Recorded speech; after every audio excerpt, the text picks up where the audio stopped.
E eu fui convidado para estar ministrando hoje. E quando eu fui convidado para ministrar, eu já estava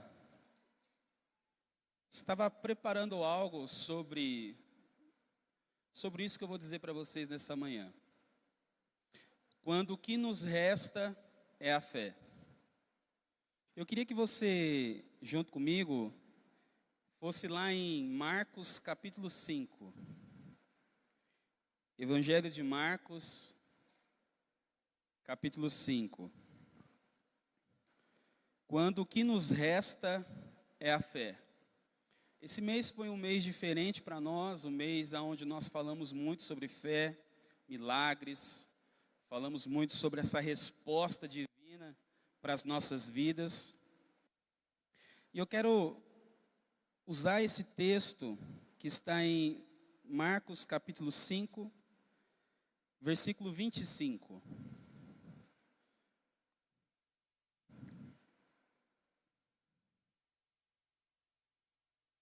Diz assim, Marcos 5, 25. Entre a multidão estava uma mulher que sofria havia 12 anos de uma hemorragia. E havia consultado muitos médicos. E tinha gasto tudo que tinha sem ter melhorado. Na verdade, piorava. Versículo 27. Ela tinha ouvido tudo sobre os maravilhosos milagres que Jesus fazia. E foi por isso que veio por trás dele, no meio da multidão, e tocou em seu manto. Porque ela pensava consigo mesma: se eu apenas tocar no manto dele, serei curada. E de fato, logo que ela tocou nele, a hemorragia parou e ela percebeu que estava curada. A Bíblia, eu já disse isso para vocês aqui e eu reforço. A Bíblia, ela tem essas particularidades. Ela conta a história de pessoas. E por contar a história de pessoas, ela também é um livro de fé. Não tem como você chegar diante da Bíblia e ler como uma história casual da humanidade. Muito porque grande parte dos acontecimentos que estão registrados na Bíblia, nós não presenciamos.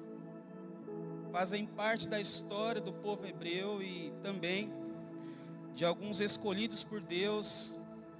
E ela vai contando as histórias deles. Então ali nós encontramos mulheres, homens, reis, pessoas importantes, pessoas simples. E ela é um livro de fé.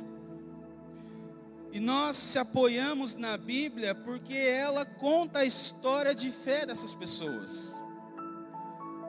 Mas quando nós começamos a pensar sobre o que é fé, até uma definição sobre isso é algo muito particular de cada pessoa.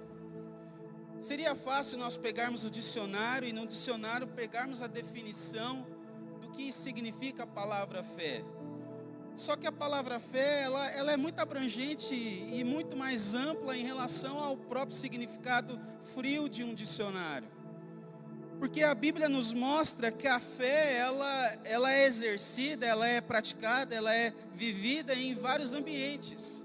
Ela não se resume a uma prática isolada de um grupo de pessoas ou um acontecimento específico. Ela é muito abrangente, ela acontece em várias situações. E com várias pessoas, não é uma prerrogativa especial de um grupo. Ela é uma atitude, ela é uma força, ela é uma mudança de mente, ela é uma ação divina em nós. E só Deus para fazer isso no ser humano. Porque a fé, ela nos provoca, ela tem essa provocação de nos levar a acreditar naquilo que é invisível. A fé nos desafia a ir além dos nossos sentidos. A fé, ela chama você para o embate das suas limitações. É a fé que vai dizer para você, olha, pise aonde você não pisaria antes. A fé é esse desafio. A fé é esse chamamento de Deus, dizendo para nós, olha, existe algo além. Então, a fé não é algo particular, é muito difícil nós definirmos a fé. É muito difícil nós colocarmos nos nossos vocabulários a expressão dela, porque é muito particular de cada pessoa. E a história dessa mulher nos leva a ver a fé sendo praticada. Eu gosto muito da Bíblia, porque a Bíblia tem os seus anônimos. E essa mulher, eu não sei o interesse dos evangelistas em não registrar o nome dela, mas registrar a história dela. Eu não sei se houve alguma perseguição em relação ou risco de perseguição em relação à casa dessa mulher, porque quando Jesus morre e os discípulos continuam ali o seu trabalho de evangelizar, muitas pessoas não queriam ser contadas como seguidores de Cristo, por causa da repercussão negativa, por causa da perseguição sobre a igreja. Eu não sei, a Bíblia não registra o nome dessa mulher. Mas também eu olho por um outro lado. Ao invés de estar o nome registrado dela, poderia estar o nosso. Porque a vida dela é semelhante à nossa, irmãos. Porque tudo que restou a essa mulher foi a fé. Tudo que ela o único recurso e o último recurso da vida dela foi a fé. Então a fé é essa ação nossa de viver o invisível. E quem nos chama para viver o invisível? A Bíblia. Quem nos chama para ir além dos nossos olhos e dos nossos sensos de audição, visão, fala, é a Bíblia. É a Bíblia que vai me fazer olhar além das coisas. Só que quando nós olhamos para a Bíblia, a fé não é uma ação cega. A fé não é uma ação sem a realidade das coisas. A Bíblia diz para nós em Hebreus capítulo 11, versículo 1, que a fé é a certeza daquilo que esperamos e a prova das coisas que não vemos. Isso não significa que a fé é algo cego, que a fé é andar no escuro. Isso não significa que a fé é algo lunático, que a fé é algo inalcançável. Não, a fé é esperança. A fé é a luz que me guia na escuridão. A fé é ali onde você vai se apalpando em uma pessoa e a pessoa vai te conduzindo pelo caminho porque você não conhece. A fé é isso. A fé é nós apoiarmos a nossa vida em Deus e Ele nos encaminhando em meio à escuridão, mas não numa cegueira. Eu não estou cego, porque a Bíblia ainda diz para nós, e Paulo foi categórico em dizer em 2 Timóteo 1, versículo 12, olha, eu sei em quem eu tenho crido. A nossa fé, ela não é cega, porque nós sabemos o final daquilo que nós acreditamos. A nossa fé, ela não é cega, porque nós acreditamos naquele que nos prometeu. É uma fé baseada em experiências. É uma fé baseada em testemunhos. É como se nós pegássemos na mão de Moisés. Você sabe que é impossível que um mar se abra. E aí Moisés, através da sua experiência com Deus, nos mostra o caminho de como ele tem que se abrir.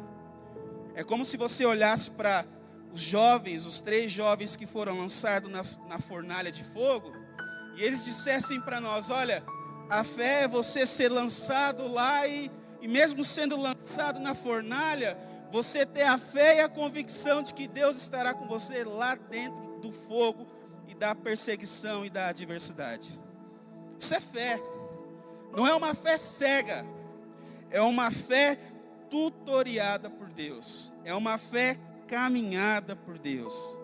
Outra coisa que a fé nossa, ela não é, a nossa fé não é uma aposta.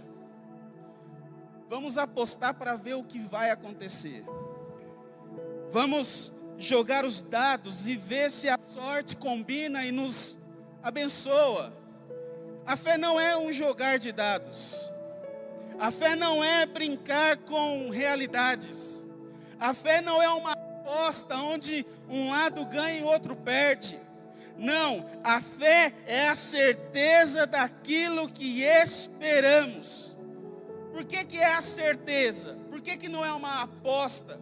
Porque a fé está mais relacionada àquele a quem nós esperamos do que aquilo que é o alvo da nossa fé.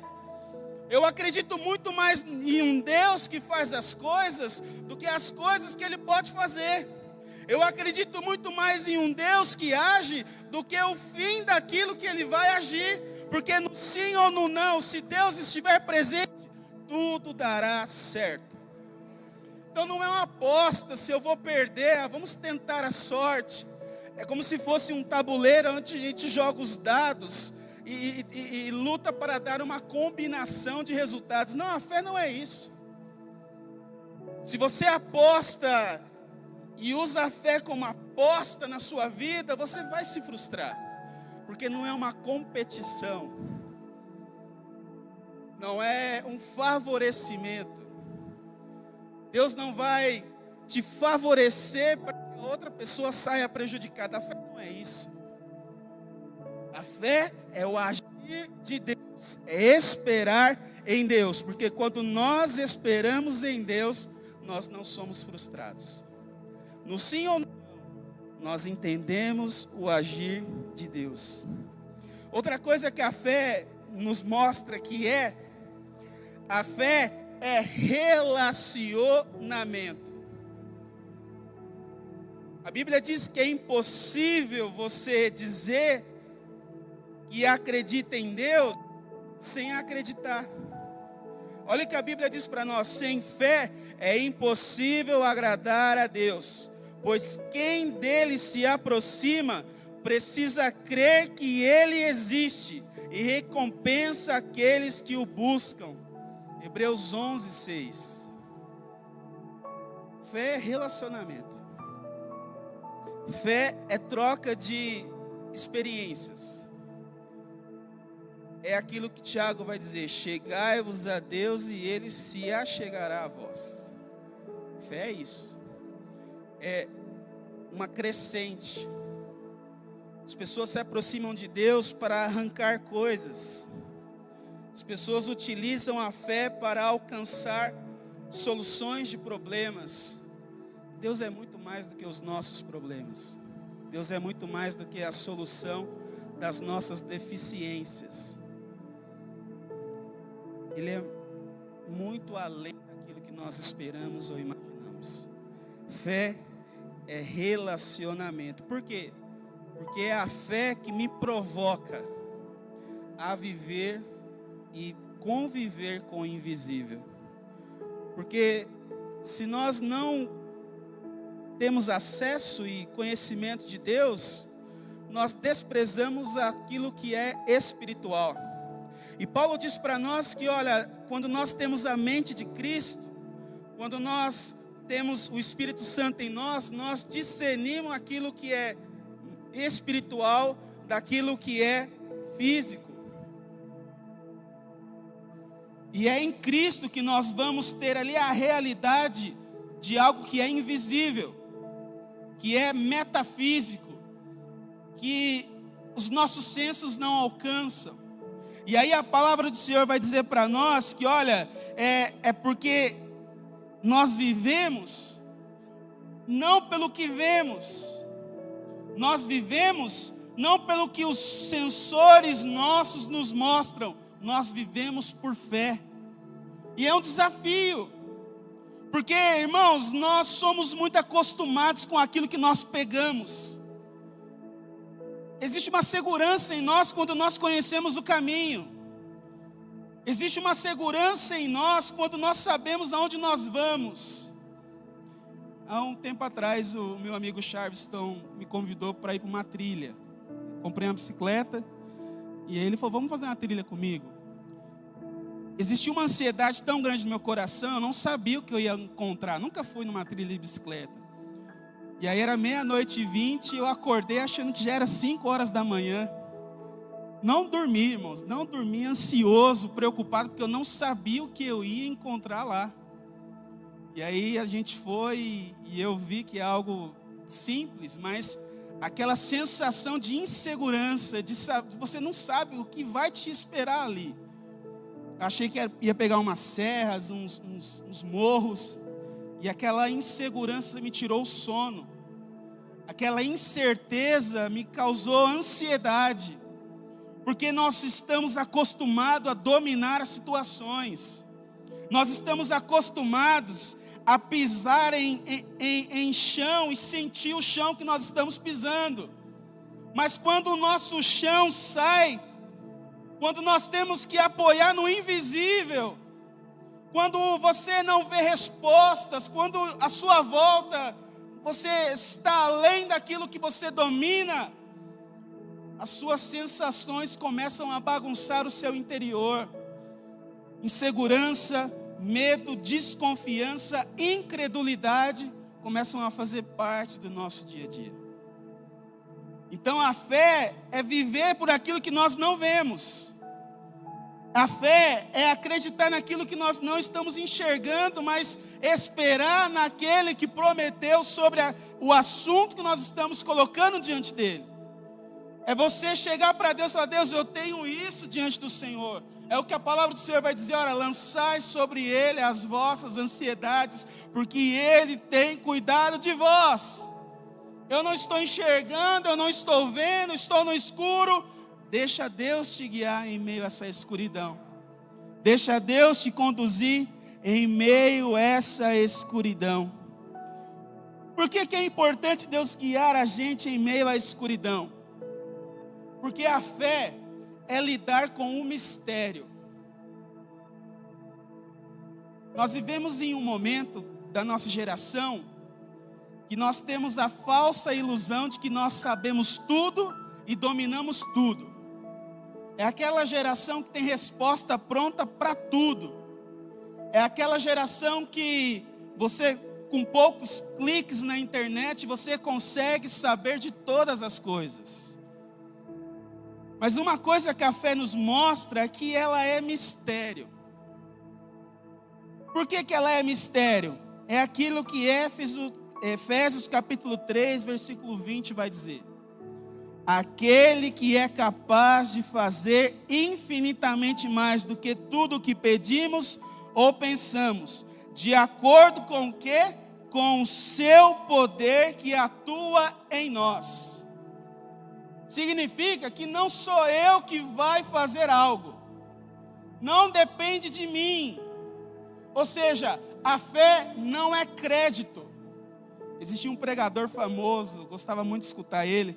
Ele, na abertura das suas pregações, ele dizia assim: Senhor, se tenho crédito contigo, envia anjos que acampem ao redor dessa nave. Fé não é crédito. Ninguém tem uma conta bancária com Deus e cada dia você vai aumentando essa conta bancária. Aí se você faz uma mentira aqui, Deus debita. Se você ajuda o próximo, Deus acredita. Não, a fé, ela é mistério. Porque quando nós lidamos com aquilo que não depende de nós, nós não temos as respostas. Porque seria cruel se eu chegasse aqui e dissesse para você: a sua vida está desse jeito por causa da sua fé. Que nem sempre é a nossa fé que é a resposta das coisas. Porque não está nas minhas mãos. A Bíblia diz para nós que aquele que é capaz de fazer infinitamente mais do que pedimos ou pensamos, não está nas minhas mãos. Está nas mãos de Deus. Eu vejo assim uma tristeza muito grande naquela pessoa que não conseguiu. Porque nós sempre olhamos para as pessoas que triunfaram, para as pessoas que romperam, para as pessoas que venceram. Mas você já parou para olhar para os fracassados, para os derrotados, para aqueles que não conseguiram? São esses que nós temos que se preocupar. Porque a fé, ela não é garantia para mim de que tudo que eu vou querer eu vou conseguir. A fé não é a minha garantia de que eu tenho um crédito ao ponto de eu exigir qualquer coisa. A fé não é crédito. A fé é graça. A fé é misericórdia. E principalmente a fé é mistério. Você pode virar para mim e falar assim: Rafael, por que aquela pessoa não foi curada do câncer? Eu não sei, meu irmão. Por que aquela pessoa está desempregada? Eu não sei, meu irmão. Por que eu não consigo romper na minha vida em certas portas? Por que existem portas que eu bato há tantos anos e não se abrem? Eu não sei, meu irmão. É mistério. Tem pessoas que estão em um mar e o barco deles está indo de vento em popa. O nosso está parado ali na praia. Eu não sei. A fé é o que nos resta e ela é dominada por Deus. As coisas são conduzidas pelo Senhor, não é a minha força, não é a minha habilidade, não é a minha capacidade, é Deus. Porque eu vou estar sendo sabotador de mim mesmo, eu vou estar sendo rigoroso comigo mesmo, eu vou estar sendo cruel comigo mesmo. Porque eu vou começar a buscar culpados, eu vou começar a buscar justificativas, eu vou começar a ser paranoico. Eu vou começar, não, eu errei aqui, eu errei ali, eu pensei isso, eu pensei aquilo. Não, é a misericórdia, é a graça de Deus que faz algo na sua vida. É a misericórdia e a graça que faz algo na nossa vida. Porque a palavra do Senhor diz para nós, nesse texto da mulher do fluxo de sangue. Olha o que diz para nós no versículo 25. Entre a multidão estava uma mulher que sofria havia 12 anos de uma hemorragia. Gente, a Bíblia ela tem essa particularidade de colocar o tempo. Não é 12 minutos. Não é uma doença passageira. São 12 anos. E a Bíblia tem essa particularidade de não colocar o nome dela, porque nós temos que entender que nesse universo em que nós vivemos, existem pessoas que sofrem. Nesse universo que nós vivemos, existem os conhecidos, os famosos, os influenciadores, mas existem os anônimos. Existe aquele que está dobrando seu joelho em casa e ninguém está vendo. Existe aquele que está carregando um fardo há muitos anos, mas ninguém sabe que ele está com a cruz muito pesada. E nós às vezes olhamos para essa realidade divina de que, olha, existem os anônimos. E no teste da nossa fé, nós achamos que Deus não está vendo. Quantas vezes nós olhamos para Deus e dissemos assim: o Senhor não está vendo o que eu estou passando. O Senhor não está vendo o que eu estou enfrentando. Só que nesse anonimato, Deus nunca deixou de perceber as nossas vidas. A Bíblia diz para nós em Hebreus capítulo 4, versículo 13: nada em toda a criação está oculta aos olhos de Deus. Nada. A formiguinha está ali na floresta amazônica. Ele sabe que aquela formiga está na floresta amazônica. Existe um grão de areia no deserto do Saara. Ele sabe que esse grão de areia está no deserto do Saara. Existe um peixinho muito pequeno nas mais profundezas de um mar. Ele sabe que esse peixe está lá. Porque a palavra do Senhor diz: pois os olhos do Senhor estão atentos sobre toda a terra, para fortalecer aqueles que decidem, aqueles que lhe dedicam totalmente o coração. Segunda Crônicas 16, versículo 9. Pois Deus vê o caminho dos homens, e Ele enxerga cada um de seus passos. você está sendo percebido por Deus. Ainda que haja um anonimato, ela estava sendo percebida por Jesus. Jesus foi proposital em passar naquela região. Jesus foi proposital em estar naquele exato momento. Porque aonde existia um anonimato, que ela percebia que estava distante dos olhos dos homens, ela não estava distante dos olhos de Deus. Então às vezes você vem aqui na igreja e você diz assim: nossa, mas eu estou sofrendo tanto, ninguém está nem aí para o meu sofrimento, ninguém sabe. Deixa eu te dizer algo, o importante saber é Deus. E quando Deus sabe, quando Deus conhece, por que Jesus disse assim: entra no teu quarto e em secreto ore a Deus, que Ele responderá às suas orações. A gente se acostumou muito a ser multidões, acostumamos muito a estar próximos uns dos outros, mas existe o secreto das coisas, existe o anonimato das coisas. E a Bíblia diz para nós que ela gastou dinheiro, ela procurou ajuda, procurou recurso, mas a Bíblia diz para nós que, olha, havia consultado muitos médicos e tinha gasto tudo o que tinha sem ter melhorado, e na verdade ainda piorava. Eu acho que essa é a fase mais difícil da nossa experiência com Deus, porque é natural nosso resolvermos os problemas por conta própria. É instinto de sobrevivência nosso procurarmos soluções para as nossas dificuldades.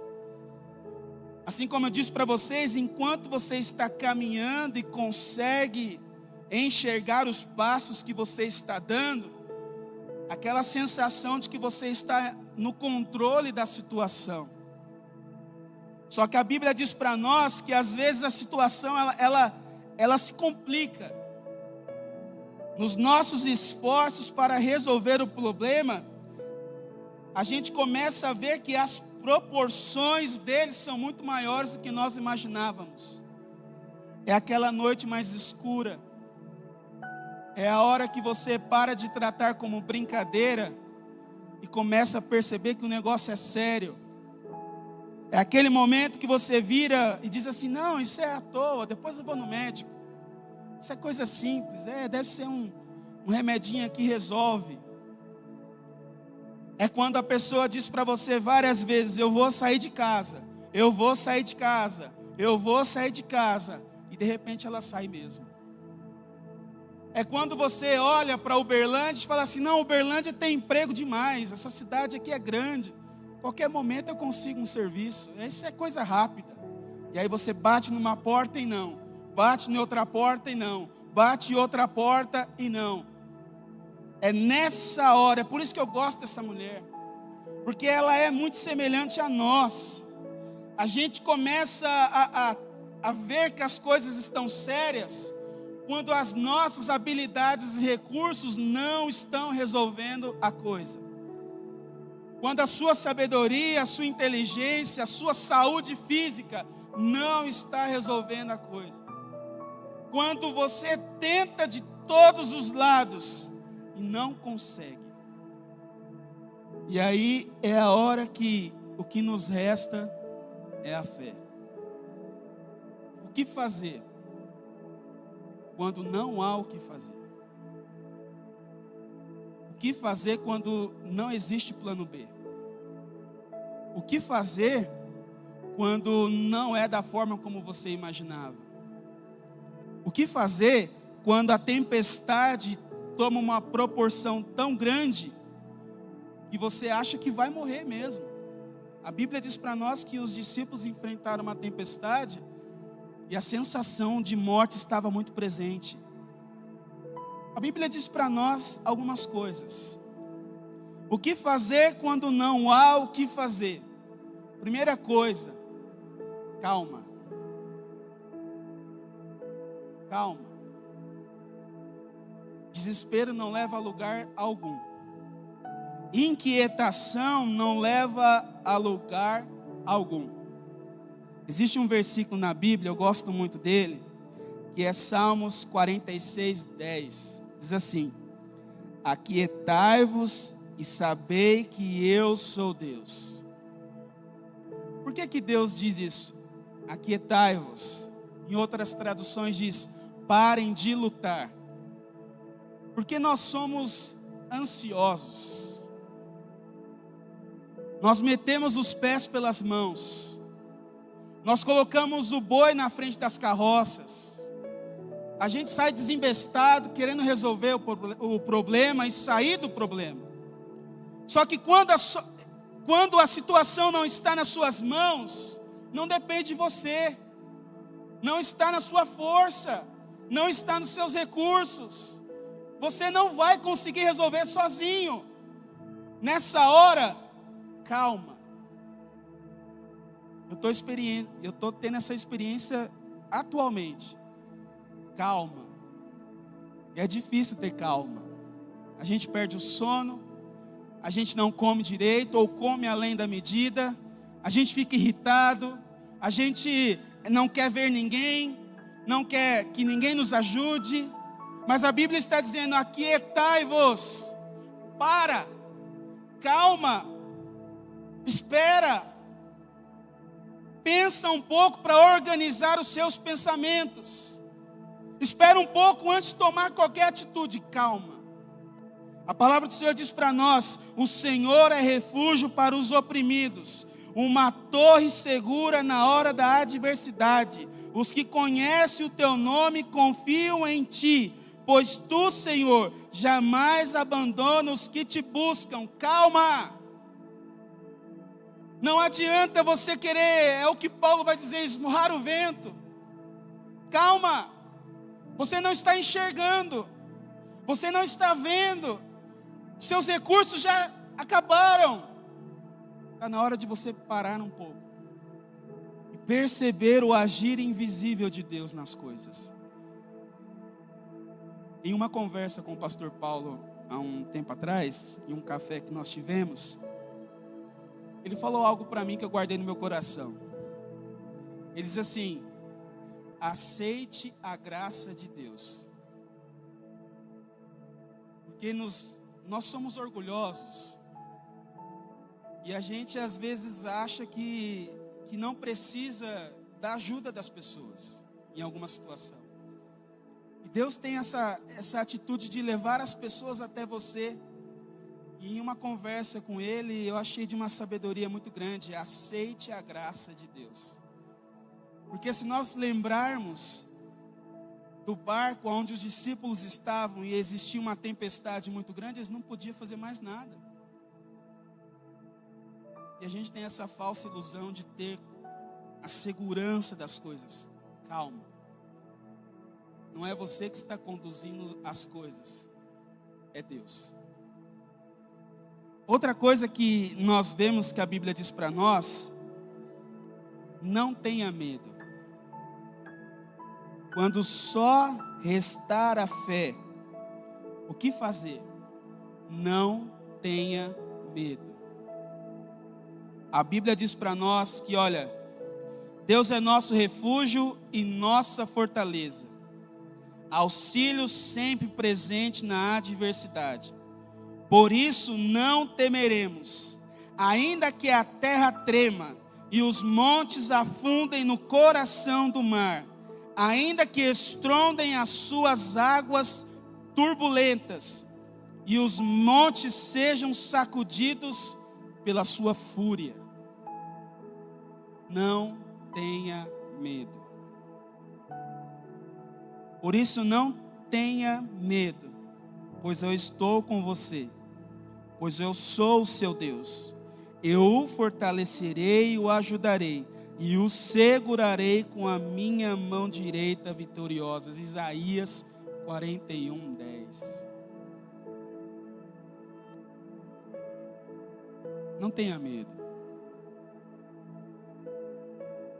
O gigante às vezes vai estar na nossa frente, faz parte do processo. A fé é um mistério.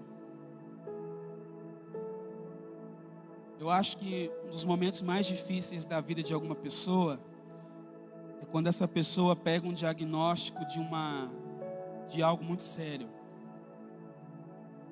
onde o histórico é de poucas chances de sobrevivência.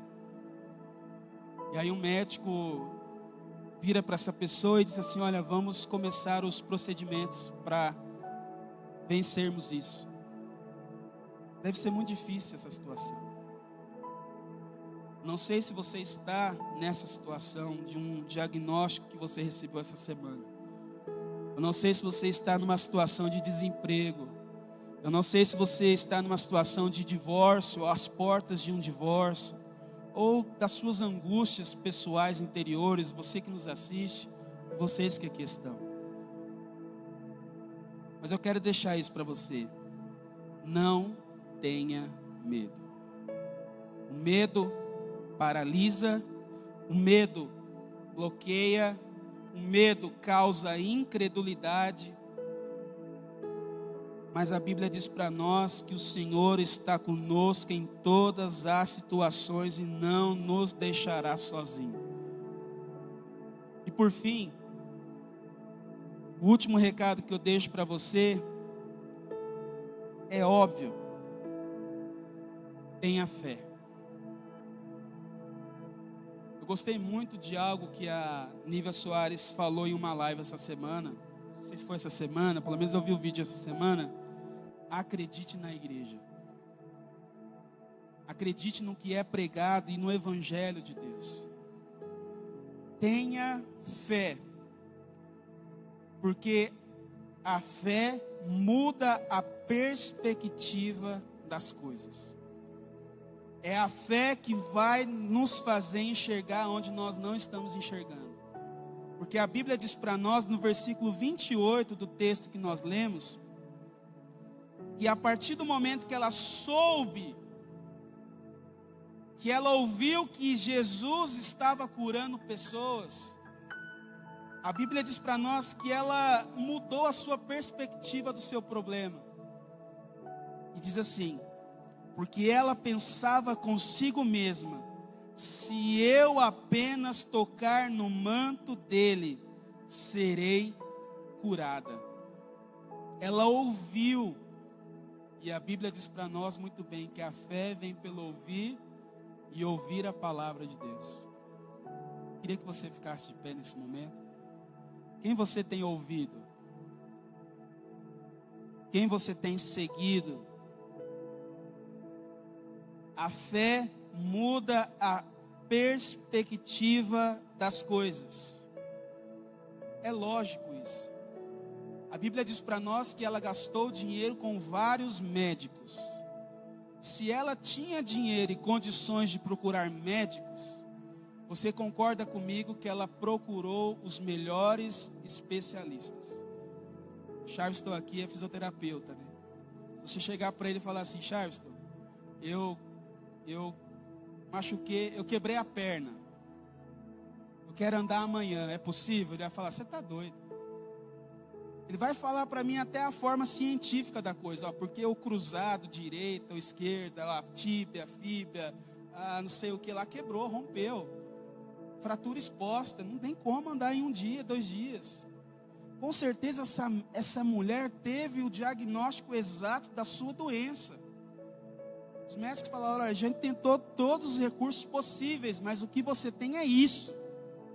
Só que quando ela ouviu falar de Jesus e a fé entrou dentro dela, mudou as perspectivas das coisas. Por quê? Porque ela começou a trabalhar e a agir no invisível, naquilo que os homens não podem agir. Isso que é maravilhoso na fé, porque é ela que vai nos dar condições de acreditar quando os nossos olhos estão tentando nos enganar. Uberlândia não tem porta aberta, eu preciso só de uma oportunidade. O Senhor vai abrir essa porta. Os médicos disseram que é um tratamento extremamente difícil. Eu acredito no Senhor, porque o Senhor é o mestre dos mestres, curou várias pessoas, curou tanta gente, eu só preciso de uma cura. O meu casamento está à beira do abismo. Não, eu acredito na fé, pela fé eu mudo a perspectiva e começo a olhar o meu relacionamento com outros olhos. Quando nos restar só a fé, haja, acredita, confia, entregue o seu caminho ao Senhor, confia nele, e o mais Ele fará. Senhor, em nome de Jesus, nós colocamos diante do Senhor as nossas vidas nesta manhã. Pedimos ao Senhor e colocamos os nossos casos diante do Senhor, sabendo que só o Senhor pode resolver. Aquela pessoa que entrou, ou aquela pessoa que está assistindo pela televisão e pela internet, Pai, em nome de Jesus, existem situações críticas, situações irreversíveis, situações complicadas, mas a Bíblia diz que a fé vem pelo ouvir e ouvir a Tua palavra, e a Tua palavra diz que aquilo que é impossível para mim, é possível para Ti. A Bíblia diz que o Senhor agindo, não tem ninguém que possa impedir. A Bíblia diz para nós de pessoas que alcançaram milagres, porque acreditaram no Senhor. Meu Deus, toma a nossa causa nas Tuas mãos, toma a nossa causa no Teu altar, que em nome de Jesus a Tua graça e a Tua misericórdia nos alcance nessa manhã. Meu Deus, vem trazendo respostas, vem trazendo direcionamento, vem abrindo, Senhor, caminhos, vem abrindo portas, vem nos trazendo luz na escuridão. O que nós pedimos ao Senhor é a Sua intervenção, é a intervenção da Sua graça, é a intervenção da Sua misericórdia, é a luz para os nossos caminhos, em nome de Jesus. Nos ajuda, Senhor, contra os nossos gigantes. Se é inevitável que um Golias apareça na nossa frente, nos dê a fé necessária, nos dê a atitude, a força de agir para que esse gigante caia em nome de Jesus. Nós temos experiência contigo, nós não estamos chegando aqui agora.